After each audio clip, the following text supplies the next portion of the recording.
This is MC Fireside Chats, a weekly show devoted to the outdoor hospitality industry, hosted by Brian Searl and Cara Csizmadia. You'll hear from special guests that focus on topics to help your business succeed, all backed by Modern Campground, the most innovative news source in the industry.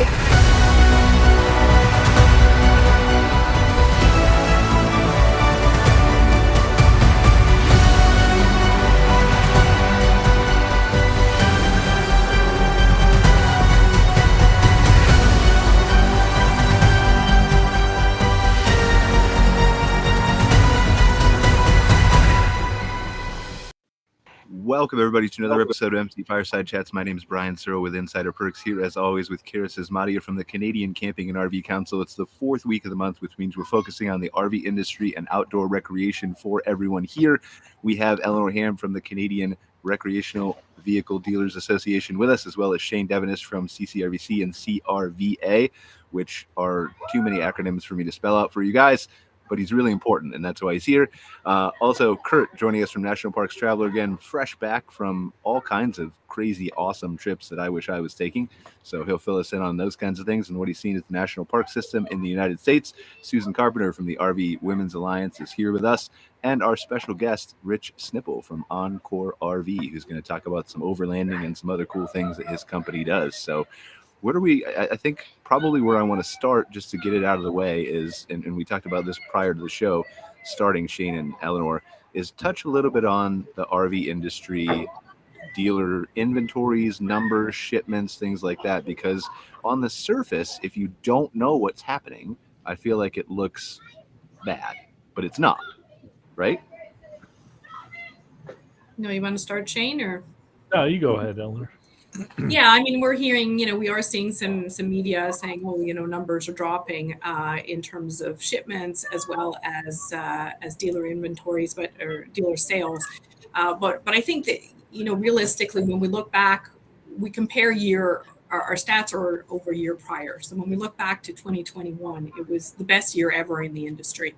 And so I think now there's just been a bit of an adjustment. Retail sales in Canada are down about 15% to the end of May.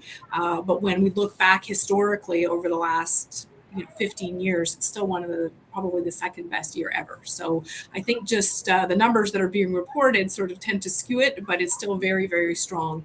Dealers do tend to have restocked inventory, so they are getting product now on their lots, which was a bit of an issue last year. So I think ultimately it's a good time for the consumer because there is product out there that's available, and sales are still going strongly. Awesome. Shane, anything to add? Yeah. And I agree with everything Eleanor said. We're Canadian shipments are still over last year, and last year was a tremendous year. We're up nearly 100% over 2020. In the U.S., we're seeing the shipments numbers for sure go down, which is not necessarily a bad thing. I think it's best to have the shipment numbers align itself with as closely as possible with the retail numbers that we're seeing, because then you don't see a drastic buildup of inventory on dealers' lots, and it's always good to keep things current and the inventory turns there. So I'm pleased that not pleased, but I'm encouraged to see that the those numbers are going to line themselves. I did travel down to Elkhart on Monday, and I can tell you that going from Ontario down to Indiana, there were a considerable number of units that are coming back up north in commercial trucks. So they're on their way to be delivered to our lots. I think there's still some restocking. We're very much right in the middle of our selling season up here in Canada, so it's great to see that the units are starting to come up here again. So is there a sense that, and obviously this is good news, I think, from a more inventory for dealers, more inventory for consumers, more choices, all those kinds of things. Is there a sense that even though this is slowing down, but not really, as we've discussed, is there a segment of RVs that are selling less? In other words, is it across the board all types of manufacturers, models, sizes that are slowing down, just kind of recuperating and taking a breath from 2021? Or is it larger ones that are slowing down because of gas prices, or do we not know that yet? Well, from our side, when I'm just looking at my stats over here right now, everything seems to be down about the same in terms of, we said 15% nationally, and all RV trailers are 17, 19% for fifth wheels. One thing we're noticing is there was a huge surge in Class C motorhome sales. So that's interesting because that may be the rental fleets that are being restocked, right? It may not just be the consumers. So those units will get rented, which for us is a very positive because then it means that the rental industries, are seeing the tourism, the tourism coming in from international travel. People are coming back to participate in travel across Canada in their RVs. So that's a very encouraging number for us. But overall, it's pretty even across the board. Cara, have you seen similar things? I don't know if you've had a chance to chat with Alberta specifically about these. Yeah, no, we haven't seen, I think, recent numbers in Alberta, and Eleanor would have all of those if we had. But I think individually speaking with dealers that I have working relationships with, I think everything Shane and Eleanor are saying is being echoed there as well. They're still seeing sales and things are going well in dealerships right now. So that's good. I think they were playing a bit of catch up for a little while. And so it's good to see that really stressful portion of this is maybe they've got a bit of a breather happening on that front specifically, but I think moving units across the board, bringing them up with new priority, and it sounds like that's happening. So all the great things lining up perfectly, which is good. I agree. Good to hear. Okay, so a couple of quick housekeeping notes that I forgot to mention at the top of the show. One is I always forget to say that our show is sponsored this week by CampSpot.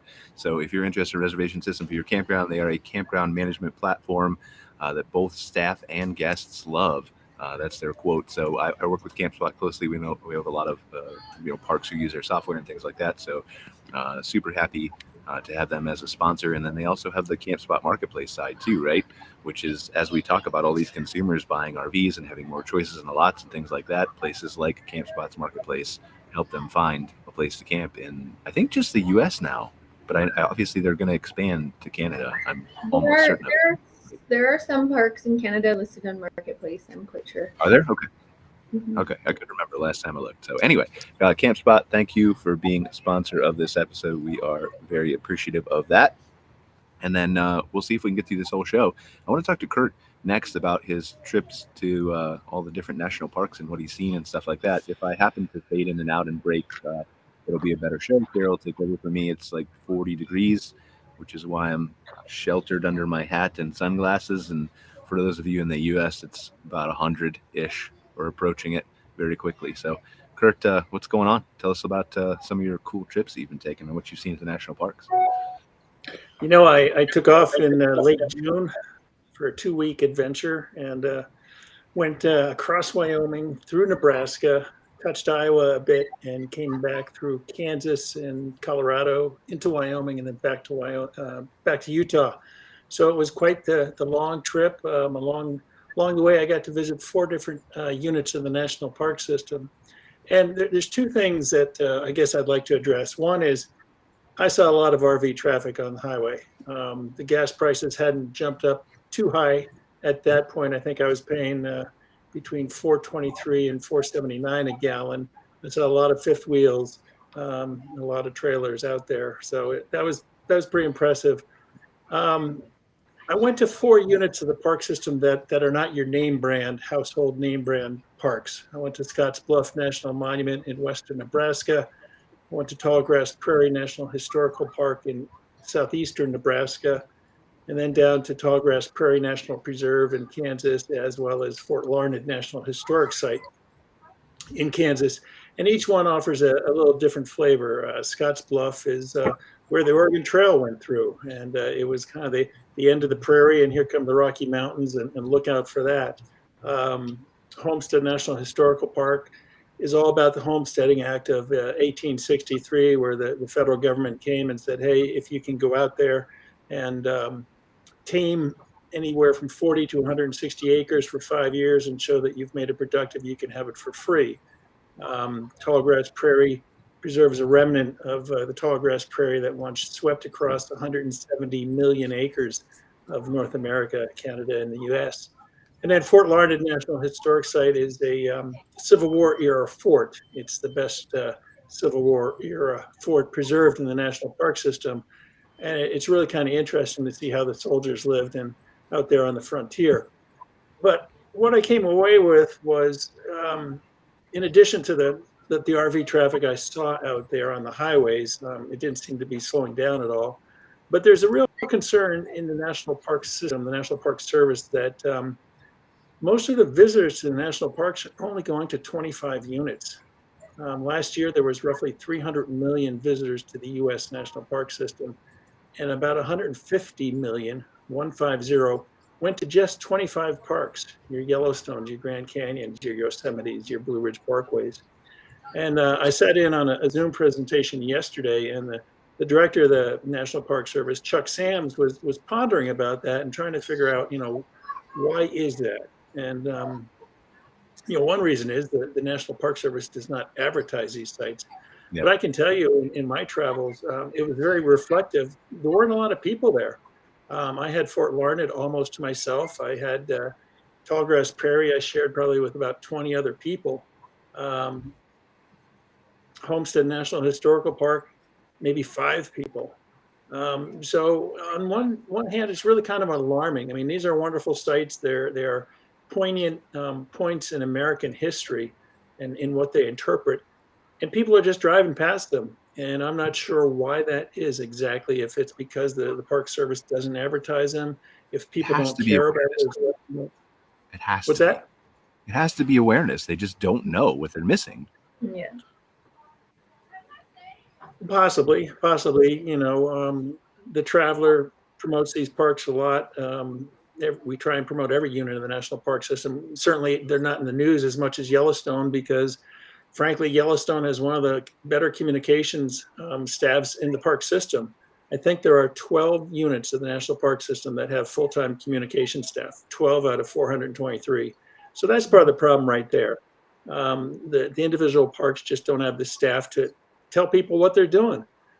Back in 2015, before the National Park Service's centennial in 2016, I had the opportunity to spend a good part of a day with the superintendent from Glacier National Park.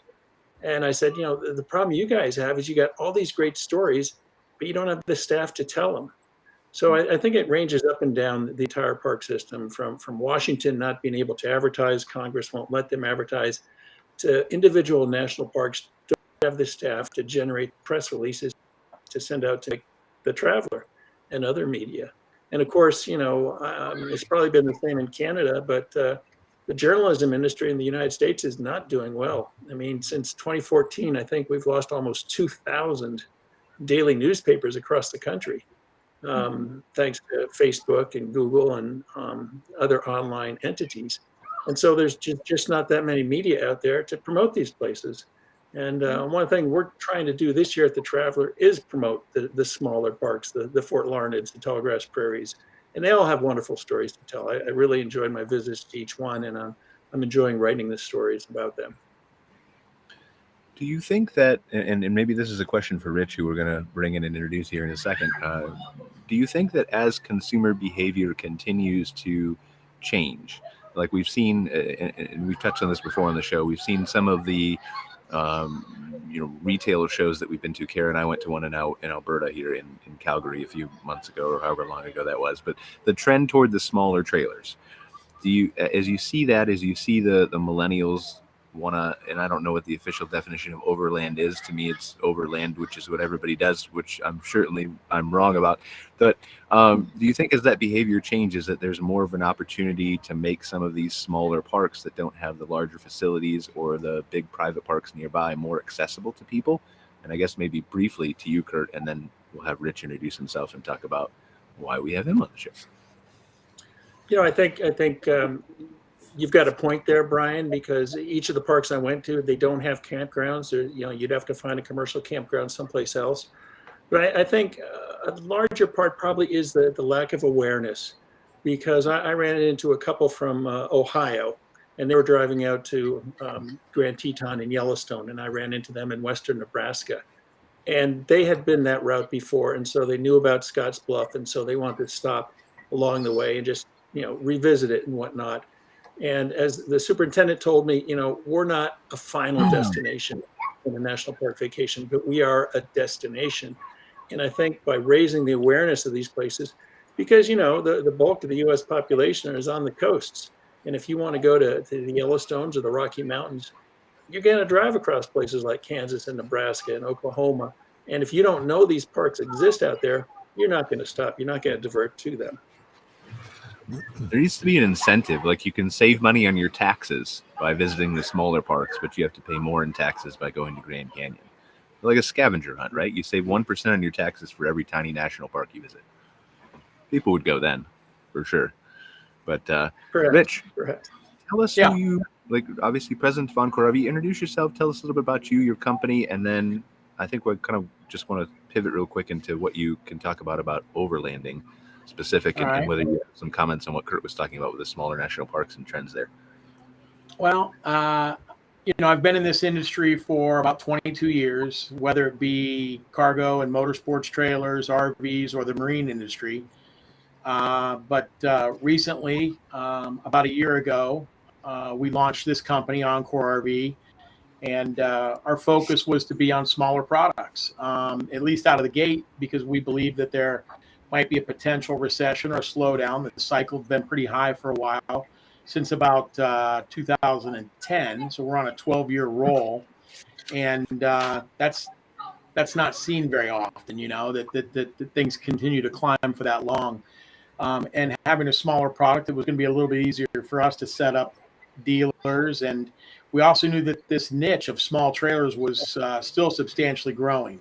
So that's the reason we chose this line of products that we manufacture. We put a little twist on it to make it a little bit different than other things that are out there. It's 100% wood-free. It's all composite materials. It's really designed and built to last a long, long time. The frame's all aluminum. We don't use steel. So we try to do things a little differently to attract people into what we're doing. And so far, it's been a pretty good run. It was a challenging time to start a business, naturally, with supply chain issues. And very early on, we were having some real employee issues, finding the right help that we needed. But it's turned pretty well, and things are going very well for us. But that, in a nutshell, is what my background kind of is. Awesome. So tell us, and I know when we scheduled you for the show, I had some stats pulled up in front of me here from KOA's 2022 North American Camping Report. I'm just kind of skimming them right now back here on my laptop. It says 27% of campers took an overlanding trip for the first time in 2021, and 46% of all campers want to try overlanding this year.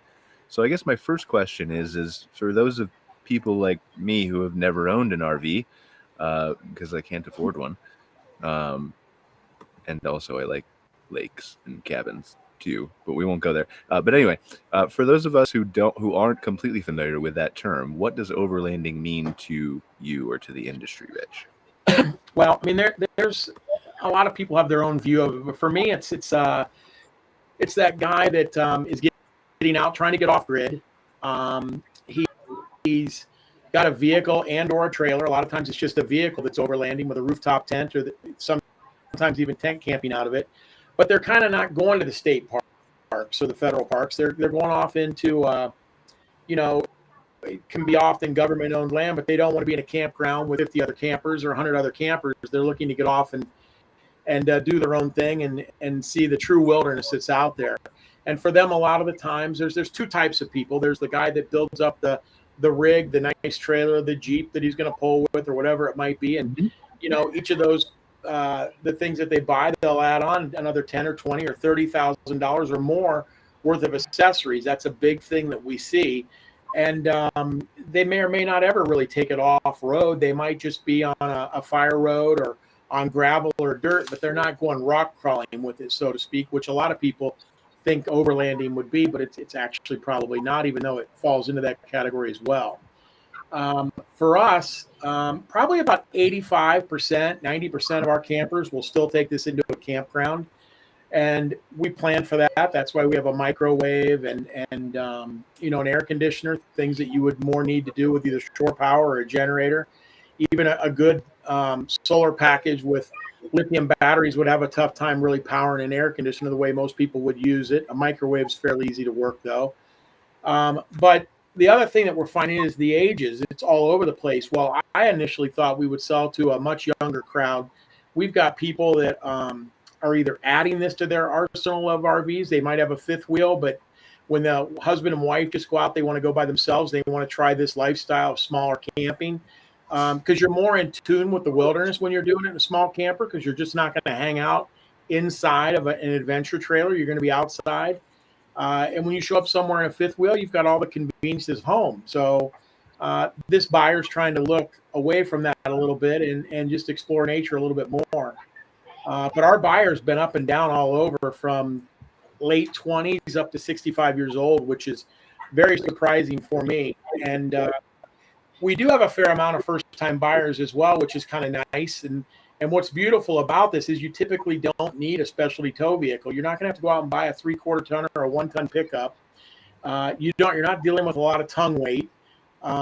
You've got a small vehicle that tows relatively easily behind a small SUV or a larger car. A Subaru can pull most of what we build. And, that's what's also appealing. You don't have that investment of a tow vehicle. We're looking at it right now. I just shared where you were talking. So yeah, it looks. And so here's the thing. I think there's and you tell me if I'm wrong. Is there an opportunity here? We've talked about national parks and some of the underserved parks that we want to kind of encourage people to visit, or really, Kurt is helping us do through National Parks Traveler and things like that. And obviously, we need other mediums to help do that as well. It can't just be Kurt. But are there opportunities for manufacturers like you who manufacture these small trailers? And yes, I understand there's an appeal for BLM land and to get disconnected and things like that. But for the parks that don't have campgrounds, that you could theoretically go park on BLM land that's near perhaps one of these parks, or is there any kind of cross promotion that could be done here between manufacturers to help maybe drive traffic to some of these lesser known disconnected places from your perspective, Rich? I believe if there was an opportunity to,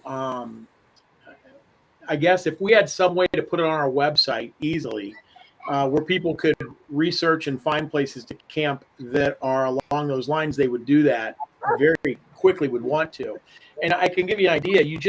When I go look at a campground that I'm going to go to, I have no idea how nice it is or how much privacy you have, or you stacked on top of people. What is it really like? And the last one I visited was up in northern Michigan, up near Traverse Bay. It was an unbelievable park. I really liked it. They were friendly. It was very clean. I think campgrounds have come a long way from what a lot of people probably they are. All the amenities were kept very, very nice, and there was a lot to do. It was right along Grand Traverse Bay. There were lots of trails to hike, a lot of opportunities for kayaking and bicycling, and we really enjoyed it. But the new buyer that's not done this before, it is exactly right that they don't know where they can go camping. They have this grandiose idea that they're going to go on to BLM land and be away from everybody, and we're going to see a grizzly or something. Which, by the way, our trailers are grizzly proof. And proof? Do you really want to say proof or just resistant? I would say proof. They're not getting into our stuff. we actually call an invitation for somebody to hire a grizzly bear and attempt to get into your trailer. Put something appetizing inside of it. Yeah. I believe that if people had a way of understanding and knowing where they could go, and it was more visual, so that when they see the campground, they can, yes, this is what I'm looking to do. They would go do that. But when you just look one up, you don't really know what it's like until you visit it. I mean, you can read some Yelp reviews or Google reviews and stuff and see a couple pictures here or there. But it's like the one we went to, I didn't think it was going to be quite as nice as it was. My expectations were lower, but it exceeded them. So I would just encourage people to get out and hit a couple couple places, especially if you're new.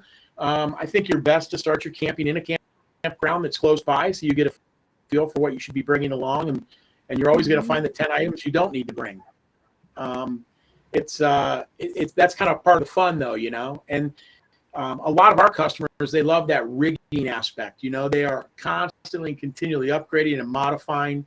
That's what's great about the owners groups. I'm adding hot water because we don't have hot water. I mean, my small trailer's actually got 43 gallons of fresh water, but no hot water. So you use a portable hot water heater.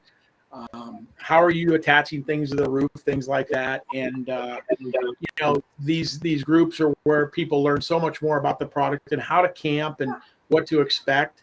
But I 100% agree with you guys. If there was more of a way to get the word out as to some of these areas where people could go camping, it's probably exactly what they envision, but they just don't know about it. I think it would help tremendously. Hey, Brian, can I jump in here? Yeah, I was going to ask you, so go ahead. Yep. Yeah. Well, first I was kind of concerned about, 65-year-old is the upper limit. I mean, I'm almost 66. I think I'd check it out, Rich.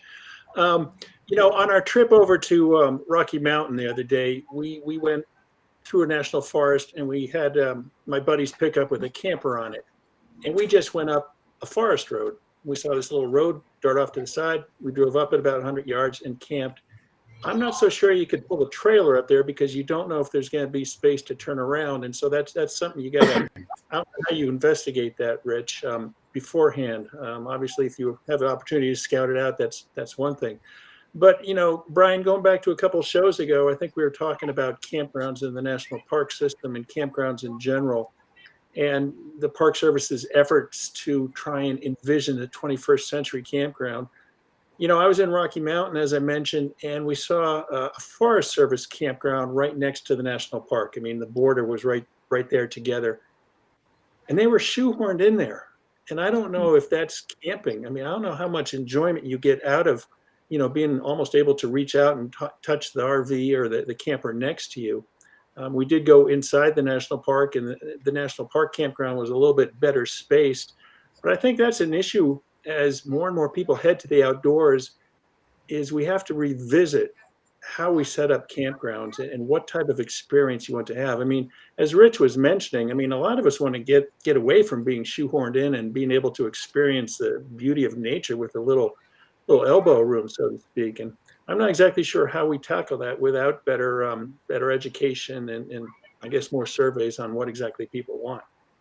I have an idea, Kurt. Eleanore and Shane, you guys are connected to the dealers and manufacturers, right? What if we just had an RV that pops out its own hedges, like 6 feet from each side? Like an artificial head, and then you can just create your own privacy wherever you're at. Forget whatever campground. We're just going to be like slide outs. Yeah, okay. There probably is a regulation that we're going to break if we do that. Regulation, size Great idea, great innovation. Yeah, weight limitations. Yeah. Hey, Kurt, I'm surprised if what you say there, only 35 of your destinations are the most popular, and 25. You mentioned 25, and you mentioned that this one is wall-to-wall RVs. So they're still busy, like the non-25. The name brand ones are busy. Mm-hmm. And so the one you mentioned was a name brand one, the one that they were jammed? Rocky Mountain. Yeah, Rocky Mountain. Okay. So that's one of all the 25. All the campgrounds were full. Okay.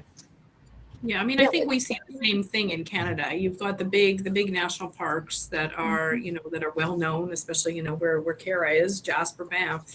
They're, I'm assuming they're pretty full right about now.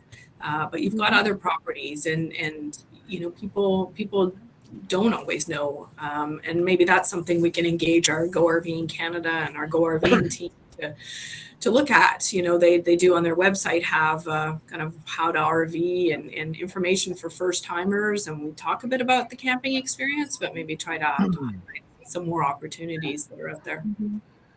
Yeah. Well, it's an interesting marketing strategy, right? Because you always talk about, there's so much content out there about, we use Banff and Jasper as an example, right? So much content about Jasper and why to camp there and why you can go hiking and what you can do. And same thing with Banff, because it's so many people who go there, so many people who create content. What you really need is to get the eyeballs of the people who are considering Banff to divert them to the other parks.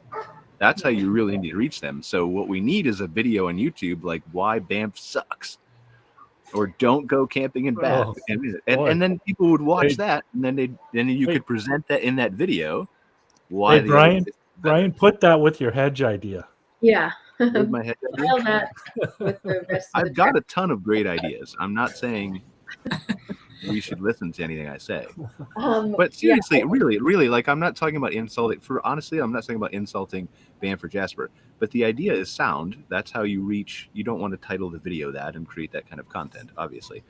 But to reach the people who are already aware of Banff and who are researching those things, and insert yourself into the conversation so that these national parks who are underserved are being seen, because people aren't Googling them. So you put out the content all day, but if they don't know the names, they're not finding them.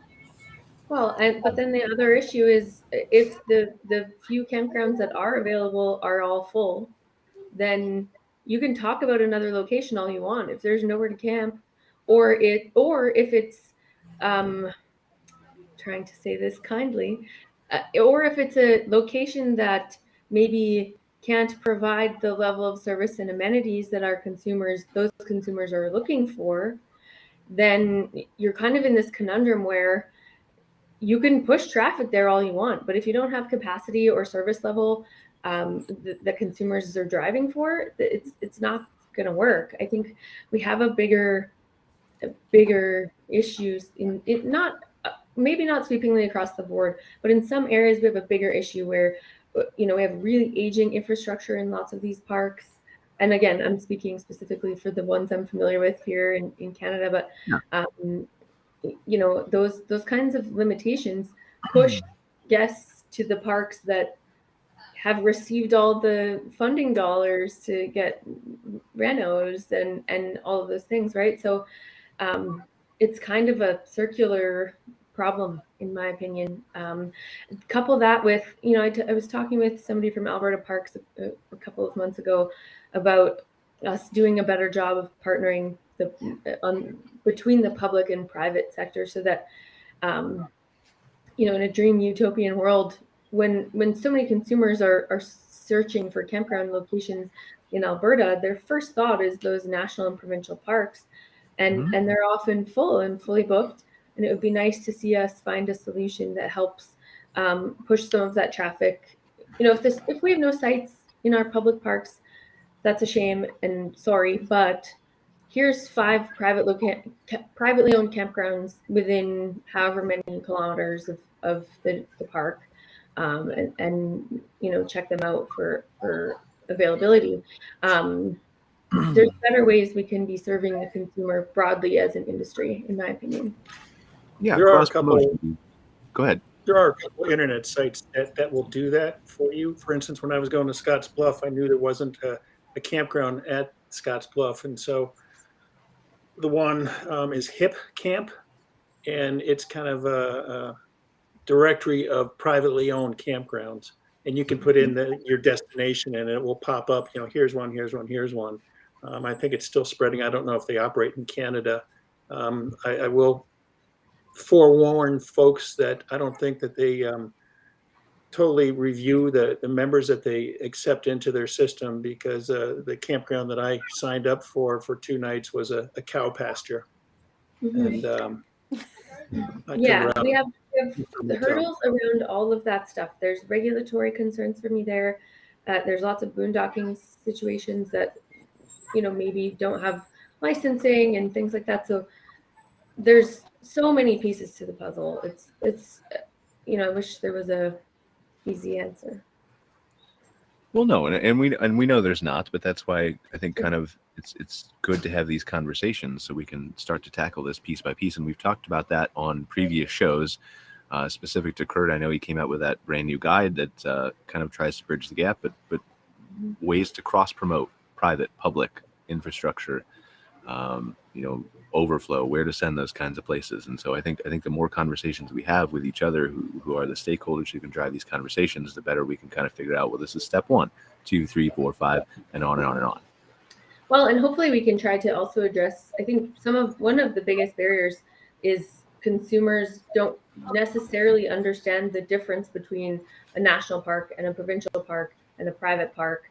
And so there's this, and because we don't have the type of tools and resources where a consumer can just go and find all of the campgrounds in one place, it's created this fragmented scenario where a consumer has to access multiple different resources to access multiple different sectors. And if they don't have that awareness, here we are back at the awareness conversation, right? So it's a hurdle for sure. Well, we got a lot of smart people on this call and who are watching, so hopefully we can put our heads together and figure out something. So, I mean, is there opportunities, do you feel like, Eleanore and Shane, from a dealer perspective, to get information into consumers' hands? Does it benefit you guys to do that? I feel like it would.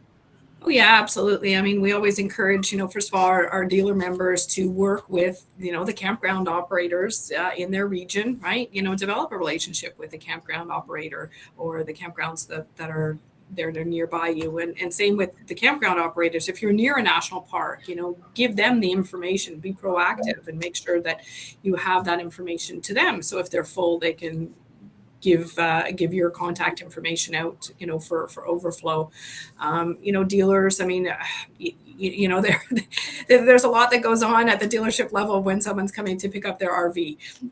But absolutely on how to use it, if they had a, where to camp component that they could incorporate into the learning or the onboarding of the new consumer, I mean, that would be a great opportunity there.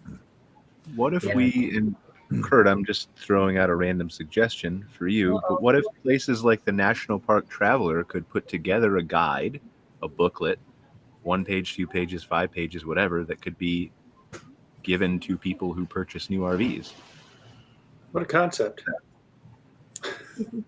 No, I mean, I know you have the guide, Kurt. I'm talking about this is a very brief, this is underserved list.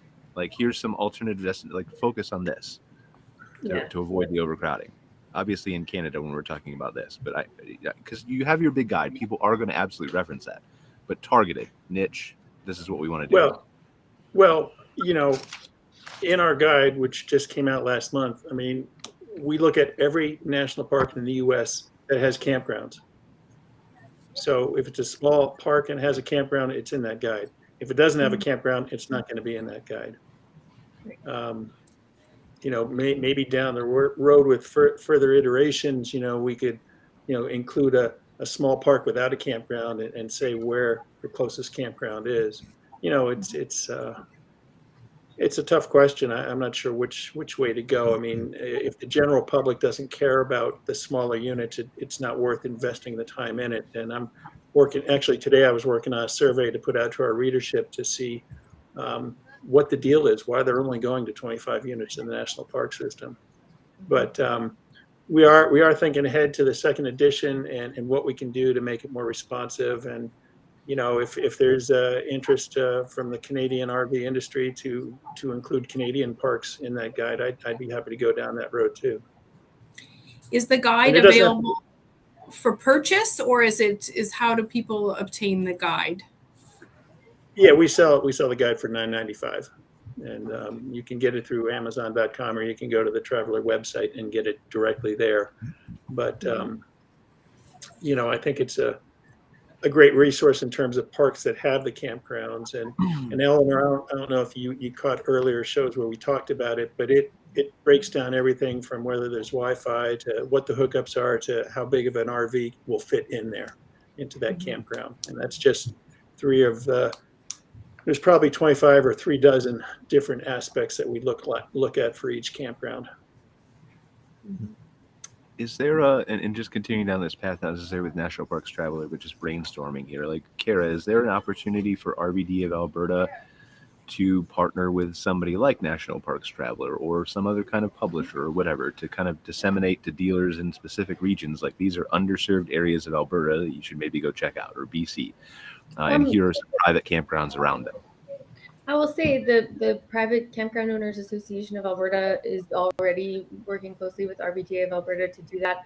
I am handing out literature and URLs and stuff to the dealers at RVDA of Alberta all the time. We've started now connecting when I have campground owners, members of the association.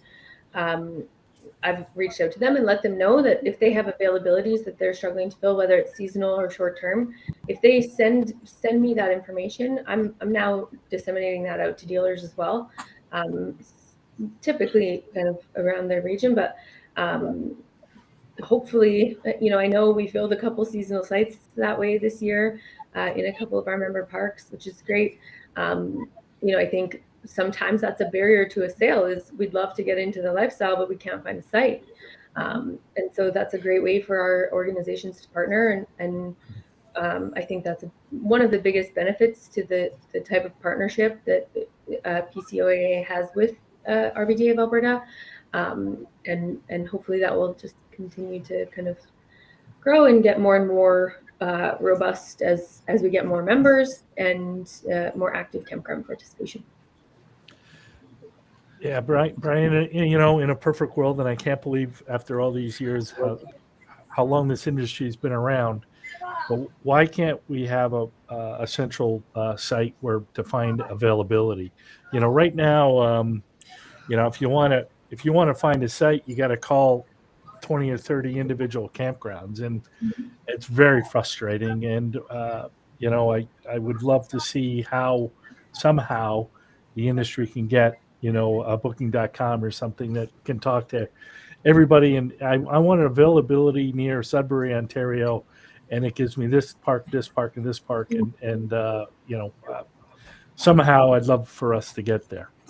Well, so the answer is we can in certain instances, right? Like CampSpot just released their API. Some of these other big reservation systems in the camping industry have their own APIs that we can, not we, but someone could develop and aggregate to, like CampSpot just partner with Roverpass to include their content on each other's sites, right?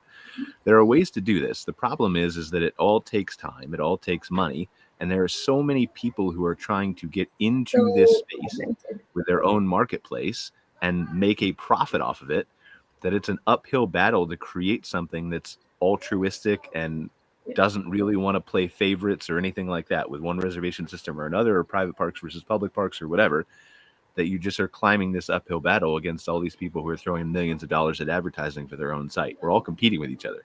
The biggest issue for me with that is it generates a significant amount of consumer disenchantment where, I get emails and calls daily from campers, consumers who are like, I'm looking for a site. I'm having a terrible time. Can you give me any suggestions of this area? And then my answer always still has to be, you still have to get in touch with that park individually and find out about availability. And so I get that we're all struggling to maybe play nicely in the sandbox together, but I have concerns about the long-term impact of our consumers being, I think it's creating this awareness issue, or maybe not solely the sole reason for it, but it's a significant reason for this awareness issue because we don't have a tool like that available to keep as many campers camping as we can by filling every site there is. We have a comment on Facebook. We just need more campgrounds, whether it be private or government. Here in Western Canada, most campgrounds are always full. Well, I know of some campgrounds in Western Canada who have availability and they're smaller properties. They don't have the same type of budget or access to funds that some of these other parks do. And so, how do you address those problems? It's a big issue. Yeah. The big. Hey, Brian. Yeah. Down here in the States, we've got a company that runs recreation.gov. I don't know if you're familiar with it at all, but it supposedly covers all the federal land, whether it's Park Service, Forest Service, or BLM. And it's kind of a nightmare because while it's supposed to level the playing field for everybody, if you don't have a fiber optic line into your computer, you're never going to win. You're never going to land a campsite. So I don't know what the greater greater solution is, as opposed to maybe going to a lottery, and even that's got problems. But is there something like that in Canada for the federal lands, provincial lands? I think that's There's a better question. from each other. Parks Canada and then the individual provinces have their own sites. They aren't unified all in one place. But I think can be a part of this problem too, is a lot of people don't know that Banff is a national park and Kananaskis is a provincial park. And so now you have to seek resources to visit those different places. And it does get very frustrating, especially when they book so far in advance that by the time you get that stuff sorted out, there's no sites left. Yeah, it's a challenge for sure, and I don't know what the answer is. I mean, I think the only way it really honestly works is if some kind of nonprofit who has no specific interest in one booking system over another, or private versus public, or just as kind of an altruistic entity funds something like this. But I don't know where that comes from or how that works. Yeah, well, and it isn't going to be cheap. Well, no, and again, it also requires open access to basically APIs, and some companies provide those, some don't. Some provide certain information via them and the ability to book, and some just provide the data and not the ability. It's just a mess, Shane. Like, You're right. Like, it definitely needs solved, but there has to be a willingness among all these people that participate, and to some, participating in something like that cuts away the profit that their whole intention is to make, which is fair. They have a right to make it. Yeah. Yeah. And I echo Cara's sentiment about frustration from campers, and it's something that we need to address as an industry. It's a lot, especially all these new people are getting into it. If they can't find a campsite, they're going to get out of this industry as quick as they got in it. So I'm just thinking, we have to find, something, some sort of solution. Yeah. So I don't know. I mean, I'll look into it just from a marketing standpoint, from an API perspective, because I need to know that for our clients, who has it, who does what, who can do what, just so we have the knowledge, right, of what companies could work. But I think it's going to take some kind of an industry leader, whether that's a Rover Pass, whether that's a Dirt, whether that's a Camp Spot Marketplace, whether that's a Hip Camp or whatever, right? Recreation.gov. I think it's going to take somebody to say, like, we can still make a profit while also helping. Yeah, I think, I want to touch on the fact too that there are so many players in the sandbox. It's not just our software companies. We have some private campground owners who maybe don't want their park listed as a competitor to Banff National Park on a site. And so they're going to communicate frustration to us about that. And like, there's just so many perspectives to manage to make it happen. And I think the big picture needs to remain the focus. This addressing this significant consumer need must remain the focus for it to ever come to life. Well, all good ideas. We just have to keep brainstorming with each other and moving forward. So I'm sure there's a way to solve it. We're all, except for me, smart here. So we'll keep pushing the conversation forward. That's all we can do. We've seen, and for those of you who've been watching, we've seen Susan Carpenter pop in and out from the RV Women's Line. She's just having audio issues today for some reason. Said her computer and stuff got upgraded. So she's got a lot of useful information that we were hoping to have her share with us today, but we'll have to hopefully get that from her a month from now in the next RV industry show that we have. But that's why she's been kind of popping in and out here, just in case you guys were curious. What else we have that's come across your desks? Eleanor, Shane, Rich, anything? Kurt? Big announcements? Anything fun? Yeah, I'm just kind of curious. Jeff mentioned the need to bring in more campgrounds across the countries, whether it's private or government. What does it cost to launch a campground? You find the land. That's a big giant rabbit hole. It's so easy, Kurt. Yeah. I couldn't cover it probably in 10 minutes. It's really, really dependent on a ton of variables. There's all kinds of regulatory limitation, depends on obviously location and so many things. It's one of the most difficult questions to answer that I get often is like, how much does it cost to start a campground? I can't answer it. I need more details to answer it. That much money. Yeah, It's a lot. it's a lot. It's a lot. And I think we also have the problem is compounded because we have older campgrounds facing regulatory issue and new limitations on them and their operations that's pushing them to either sell and not always in a case where they'll remain a campground or kind of walk away. And so you're losing sites on top of not being able to always develop new ones. And it's a compounding problem that it's concerning, I think, for sure. Yeah, I think, again, I have no development expertise in the industry, Kurt, but it just depends on location and cost of materials and inflation and regulations and permitting and so many different variables, how long it takes and how quick it is. And that it's just, it requires some, for sure, commitment. Well, and there's tons of issue with getting financing and various other hurdles in the way that, you don't necessarily have that chunk of change sitting around. The whole process becomes a really So I was just looking. I knew I saw a slide somewhere. So I was in Elkhart at a breakfast, and according to KOA, adding a new build campground is between $45,000 and $55,000 a site, per se. and adding sites to an existing campground is between $17,000 and $18,000 a site.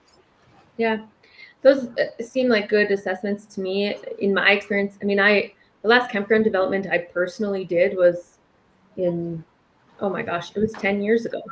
And I added 30 sites and it cost me $150,000.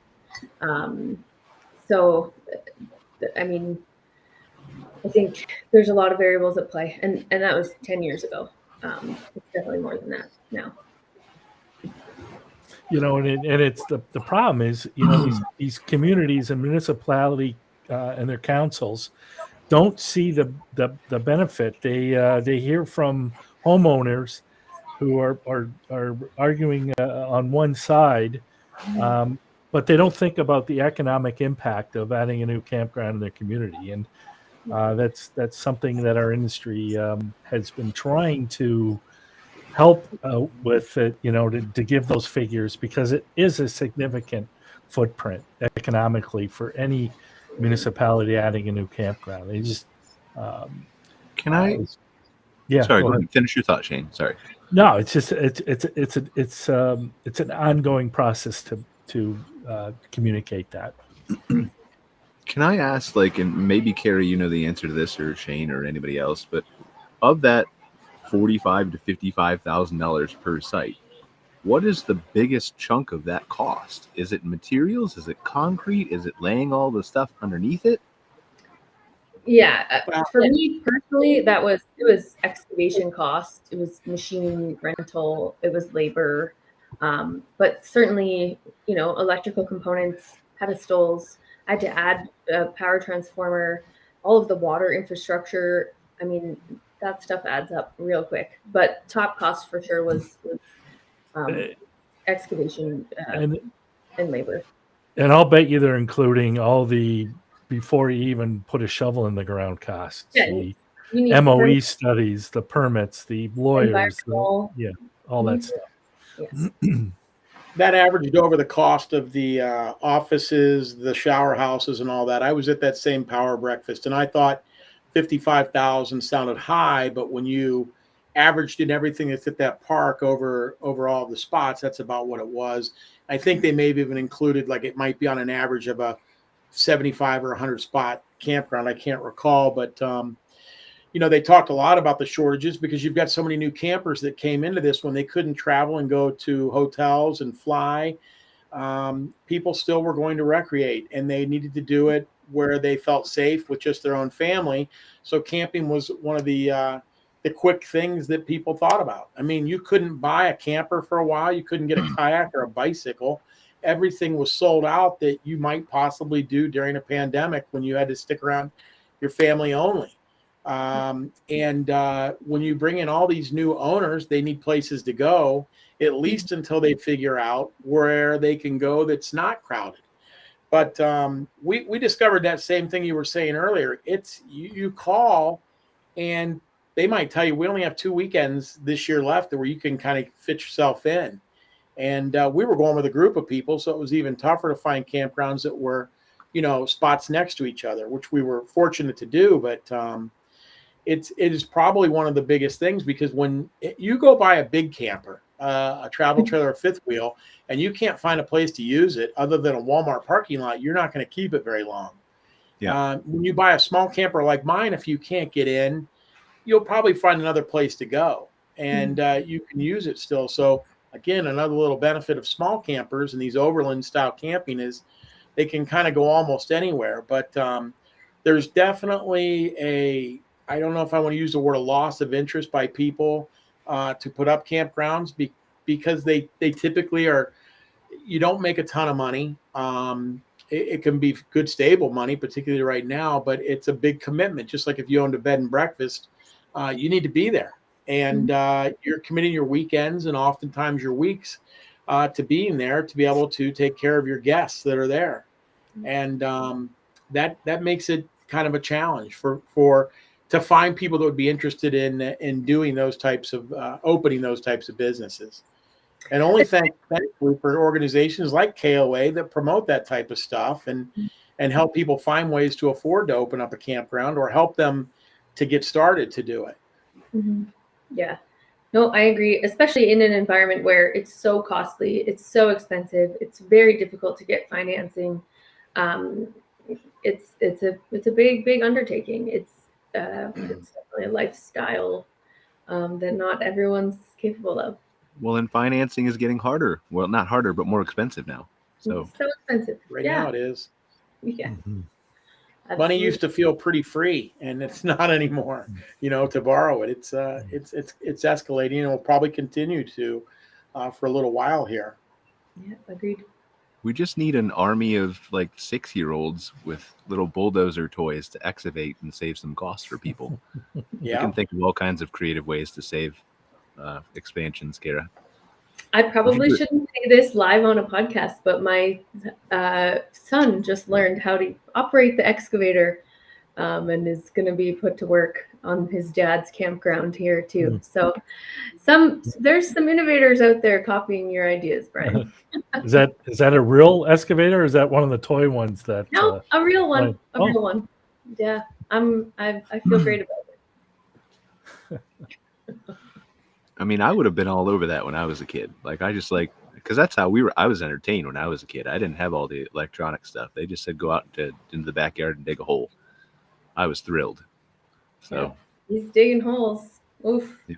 We just got to get the kids back interested in digging holes. And I feel like there's probably a regulation or something that stops us from really doing that. But I was just going to say, yeah. Yeah. Not safety compliance rated. Pesky regulations are always getting in the way. But okay. Any final thoughts that we have here before we wrap up the show? No, it was a great show. I appreciate the invite again, Brian. Yeah, it's awesome. Yeah, thank you very much for having us on. Thanks Awesome. for joining Well, us. thank you guys. Really appreciate you joining us for another episode of MC Fireside Chats.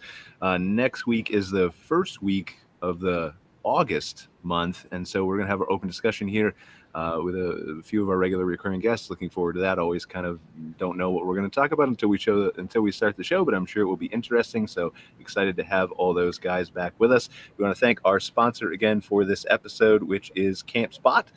We're really appreciative of them for sponsoring this episode. Again, if you're looking for a reservation system for your campground, or if you're a consumer talking about RVs, purchasing dealers, things like that, be sure to check out CampSpot's marketplace as well.